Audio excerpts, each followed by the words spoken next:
नमस्कार. Open war. पाकिस्तानने operation गजब-लिल हक सुरू करून काबूल आणि कंदहार हवाई हल्ले केलेले आहेत. दोन्ही बाजूंनी शेकडो सैनिक ठार झाल्याचे दावे केले जात आहेत. Bombed by Pakistan. या संघर्षामुळे संपूर्ण दक्षिण आशियामध्ये तणाव वाढला. चीनने युद्धविरामाचे आवाहन केलेले आहे, तर भारतासाठी ही परिस्थिती सुरक्षा आणि राजनैतिक आव्हान निर्माण करते. या युद्धाचे भविष्यातील परिणाम काय असतील? शांतता प्रस्थापित होईल का, की संघर्ष आणखी वाढेल? आपण या व्हिडिओमध्ये सविस्तर माहिती घेऊयात, नक्की काय झालेलं आहे ते.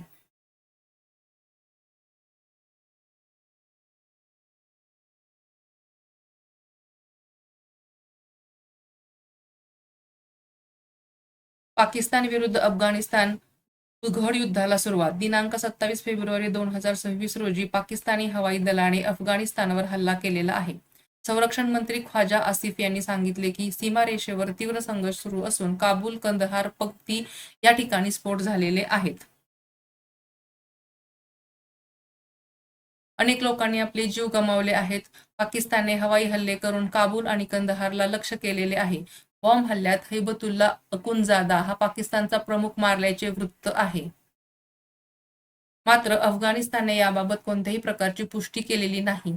सूत्रांच्या माहितीनुसार अखुंदजादा मेल्याचे वृत्त आहे.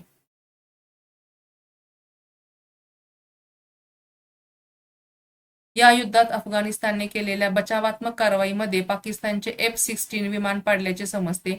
पाकिस्तानच्या हल्ल्याच्या विरोधात अफगाणिस्तानने जमिनीवरून हल्ला करण्यास सुरुवात केली असून त्यामध्ये दुरंड लाईनवरून आक्रमण केले.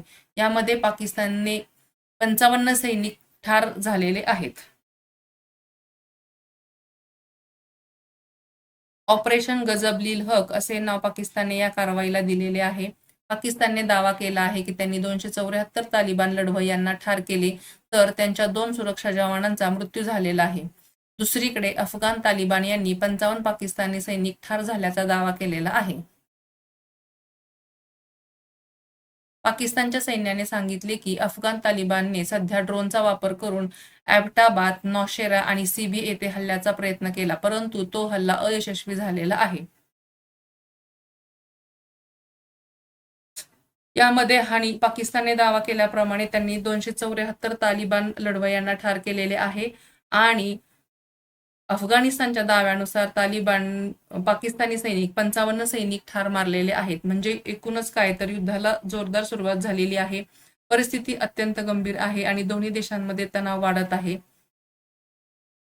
भारतासाठी सर्वात मोठा धोका म्हणजे सीमावर्ती दहशतवाद. पाकिस्तान-अफगाणिस्तान युद्धामुळे तालिबान व इतर गट अस्थिर होतील आणि त्यांचा दबाव भारताकडे वळू शकतो. जम्मू-काश्मीरमध्ये दहशतवादी हालचाली वाढण्याची शक्यता आहे. भारताने या संघर्षाला तटस्थ भूमिका ठेवण्याची शक्यता आहे, कारण दोन्ही देशांशी संबंध संवेदनशील आहेत. चीनने युद्धविरामाचे आवाहन केले आहे, त्यामुळे भारतावरही शांततेसाठी राजनैतिक दबाव येऊ शकतो. ऊर्जा आणि नैसर्गिक संसाधनाच्या पुरवठ्यावर परिणाम होण्याची शक्यता आहे. युद्धामुळे मोठ्या प्रमाणावर शरणार्थी संकट निर्माण होऊ शकतो. भारतातील मुस्लिम समाजावर या संघर्षाचा भावनिक परिणाम होऊ शकतो, ज्यामुळे सामाजिक तणाव वाढण्याची जास्त शक्यता आहे. तर अशा पद्धतीनं पाकिस्तान आणि अफगाणिस्तान युद्धाला सुरुवात झालेली आहे आणि या युद्धामध्ये गंभीर परिस्थिती निर्माण झालेली आहे. आता यावरती पुढची काय प्रक्रिया असणार आहे किंवा कोणतं पाऊल कोणता देश आधी उचलणार आहे, इतर देश त्याबद्दल मध्ये पडतील किंवा ते त्यांची काय प्रतिक्रिया देतील किंवा युद्धविराम करण्यास सांगतील, कोणता देश कोणत्या देशाला किती मदत करेल याबाबत आपण पाहतच राहूया. त्यासाठी तुम्ही आमच्या व्हिडिओला लाईक करा, चॅनलला सबस्क्राईब करा आणि हा व्हिडिओ जास्तीत जास्त शेअर करा. त्याचबरोबर व्हिडिओ आवडला असेल तर कमेंट लिहून आम्हाला नक्की कळवा. तुम्ही हा व्हिडिओ शेवटपर्यंत पाहिलात त्याबद्दल धन्यवाद. Thank you for watching and subscribe.